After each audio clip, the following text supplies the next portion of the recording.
श्री रामकृष्ण लीला प्रसंग स्वामी शारदानंद जी द्वारा लिखित पाठ संख्या 21। यौवन के प्रारंभ में रमणी के वेश में गदाधर। गदाधर कभी कभी रमणियों की वेशभूषा धारण कर उनके समीप विशेष विशेष नारी चरित्रों का अभिनय किया करता था। इस प्रकार श्री राधिका अथवा उनकी प्रधान सखी वृंदा की भूमिका ग्रहण कर अभिनय करते समय बहुधा वे उससे रमणियों की वेशभूषा धारण करने का अनुरोध करती थीं। बालक भी उनके अनुरोध को स्वीकार कर लेता था। उस समय उसके हाव भाव, चाल चलन तथा बातचीत आदि हूबहू नारियों के सदृश होते थे। वे उसे देखकर कहती थीं कि नारी की वेशभूषा धारण करने पर कोई भी यह पहचान नहीं सकता कि गदाधर पुरुष है। इससे यह स्पष्ट है कि नारियों के कार्य को उसने पहले से कितना ध्यानपूर्वक देख रखा था। कौतुक प्रिय बालक उस समय जब किसी किसी दिन रमणियों की तरह वेशभूषा धारण कर कांख पर कलसी रख पुरुषों के सामने से होकर हालदार पुकुर से जल ले जाता था, तब उस वेश में उसे कोई भी पहचान नहीं पाता था। सीतानाथ पाइन के परिवार वर्ग के साथ गदाधर का सौहार्द।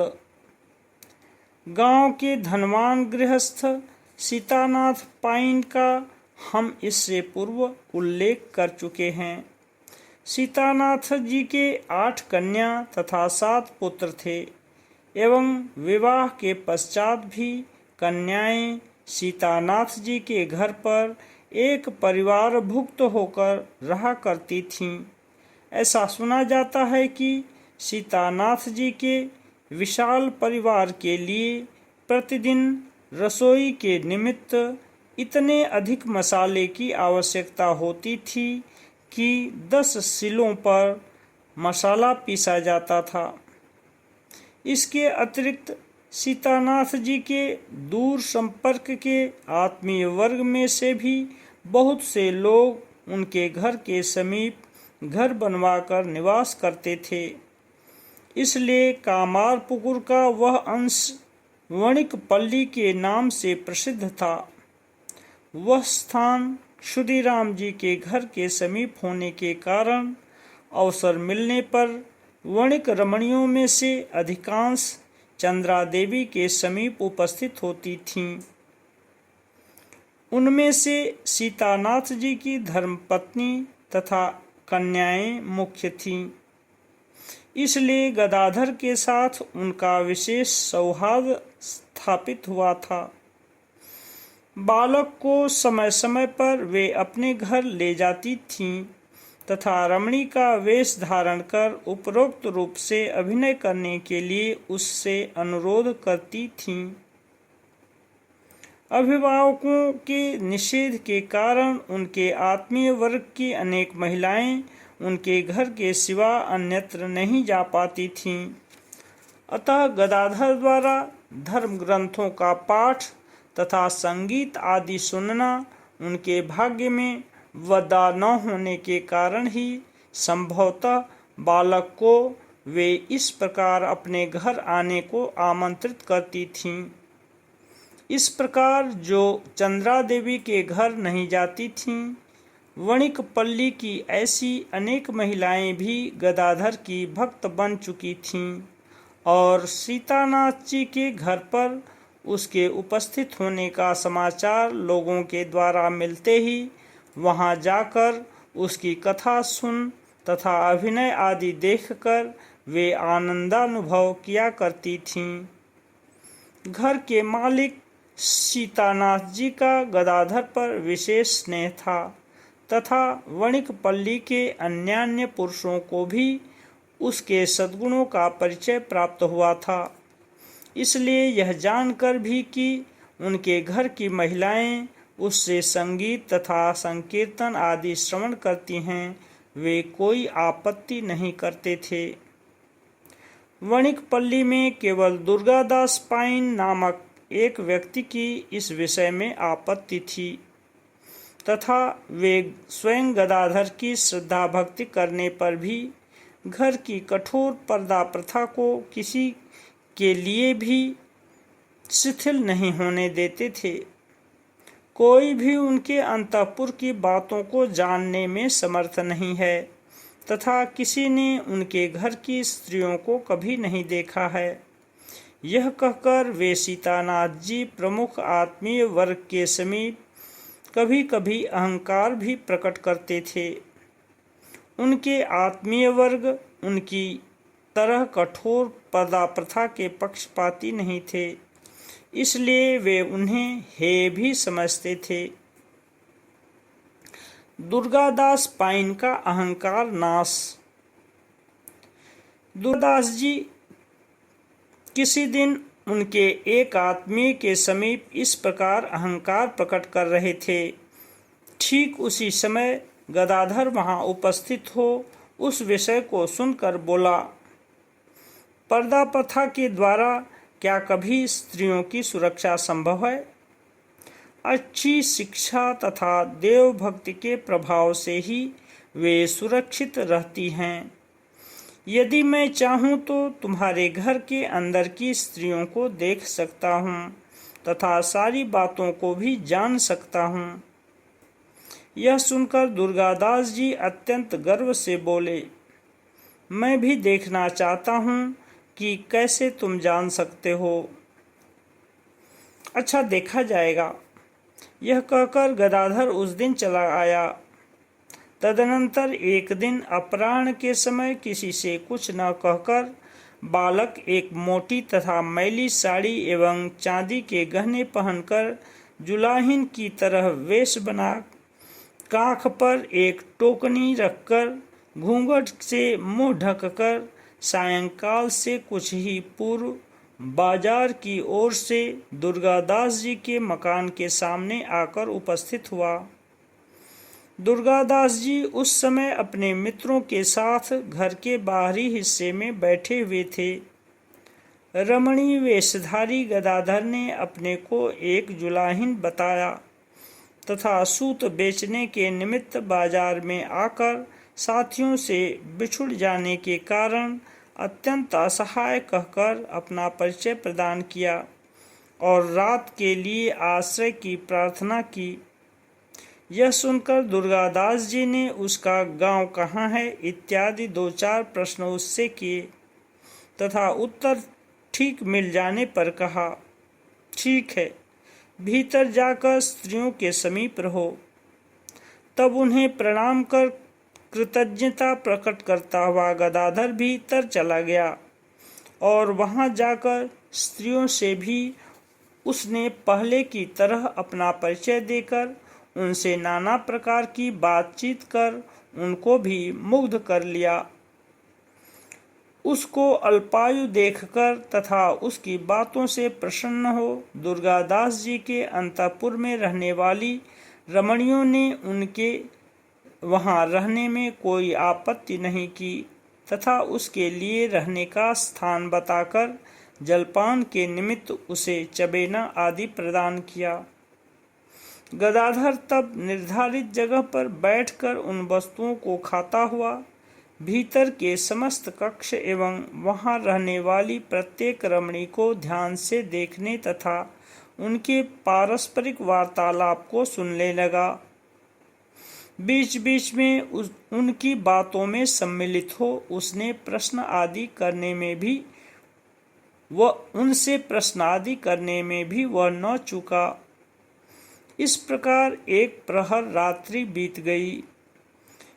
इधर इतनी रात तक उसके घर न लौटने पर व्याकुल हो चंद्रा देवी ने उसे ढूंढने के लिए रामेश्वर को भेजा और वह प्रायः वणिकपल्ली में जाता रहता है, यह सोचकर उसे वहां ढूंढने के लिए भेजा। इसलिए रामेश्वर जी सर्वप्रथम सीतानाथ जी के घर पहुंचे। वहां जाने पर उन्हें पता चला कि बालक वहां नहीं आया है।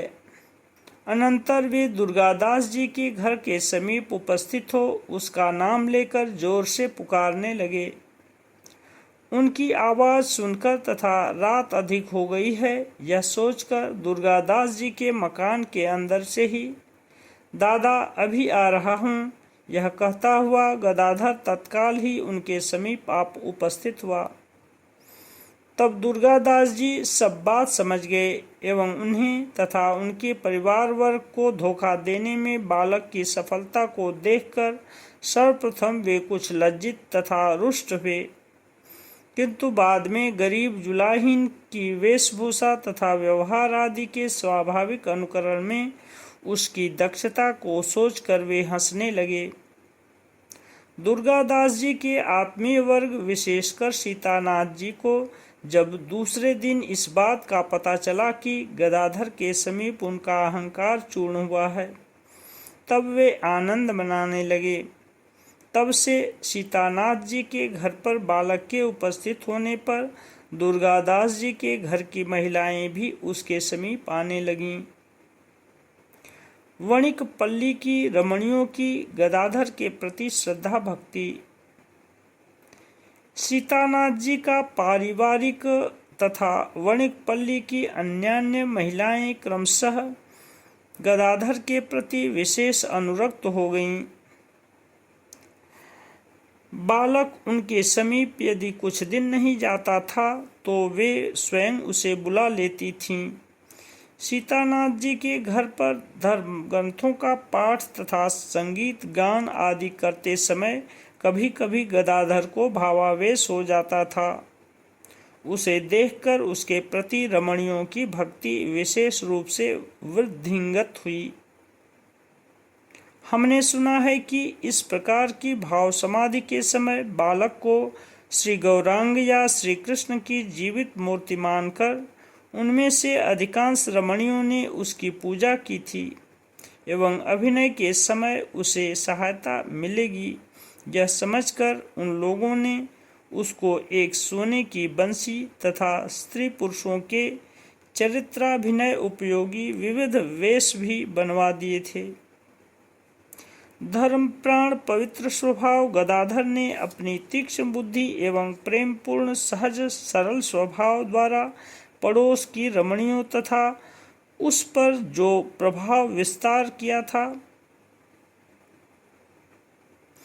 उसका विवरण उन लोगों में से किसी किसी के मुख से हमें सुनने का अवसर प्राप्त हुआ था। सन 1893 के वैशाख के प्रारंभ में कामारपुकुर दर्शन के निमित्त स्वामी रामकृष्णानंद प्रमुख हम कुछ व्यक्ति वहां गए थे तथा उस समय सीतानाथ पाइन की पुत्री श्रीमती रुक्मिणी देवी से हमारा साक्षात्कार हुआ था। तब उनकी आयु लगभग 60 वर्ष की थी। श्री गदाधर के उपरोक्त प्रभाव के बारे में उन्होंने हमसे जो कुछ कहा था यहाँ उसका उल्लेख करने पर पाठक उस विषय को भली भांति समझ सकेंगे। श्रीमती रुक्मिणी देवी ने कहा था, गदाधर के संबंध में श्रीमती रुक्मिणी का वक्तव्य। हमारा घर यहाँ से कुछ उत्तर की ओर वह दिखाई दे रहा है। इस समय हमारा घर टूट फूट गया है। परिवार वर्ग भी प्राय नहीं के बराबर है, किंतु मेरी आयु जिस समय 17-18 वर्ष की थी उस समय इस घर को देखने से श्रीमानों का घर जैसा प्रतीत होता था। मेरे पिताजी का नाम स्वर्गीय सीतानाथ पाइन था।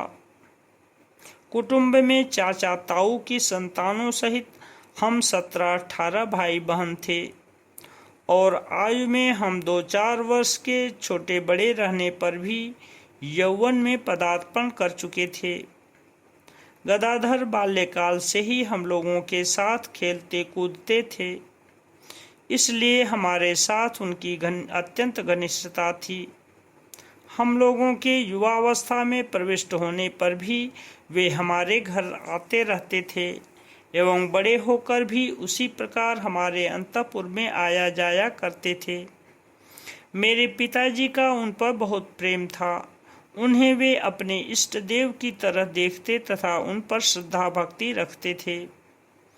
पड़ोस के कोई कोई लोग उनसे कहते थे, तुम्हारे घर में इतनी युवती कन्याएं हैं और गदाधर भी अब बालक नहीं है, उसे अब भी घर के अंदर इस प्रकार क्यों जाने देते हो? यह सुनकर मेरे पिताजी कहते थे, तुम लोग निश्चिंत रहो, मैं गदाधर को खूब पहचानता हूँ। तब वे लोग साहसपूर्वक और कुछ नहीं कह पाते थे। गदाधर जी हमारे अंतःपुर में आकर हमें पुराणों की कथा सुनाते थे। कितने ही हास्य परिहास करते थे। प्रायः प्रतिदिन उन चर्चाओं को सुनते हुए हम आनंद के साथ घर के कार्यों को करते थे। जब वे हमारे समीप रहते थे तब हमारा समय कितना आनंदपूर्वक व्यतीत होता था, एक मुँह से मैं उसका वर्णन कहाँ तक करूं। जिस दिन वे नहीं आते उस दिन यह सोचकर कि कहीं वे बीमार न हो गए हों, हमारा मन छटपटाया करता था। उस दिन हम में से कोई जल लाने अथवा अन्य किसी काम के बहाने से ब्राह्मणी माँ चंद्रा देवी के समीप जाकर जब तक उनका समाचार नहीं ले आती थी तब तक हमें शांति नहीं मिलती थी। उनकी प्रत्येक बात हमें अमृत की तरह मधुर प्रतीत होती थी। इसलिए जिस दिन वे हमारे घर नहीं आते थे उस दिन उन्हीं की बातों की चर्चा कर हम दिन बिताया करती थीं। ओम शांति शांति शांति।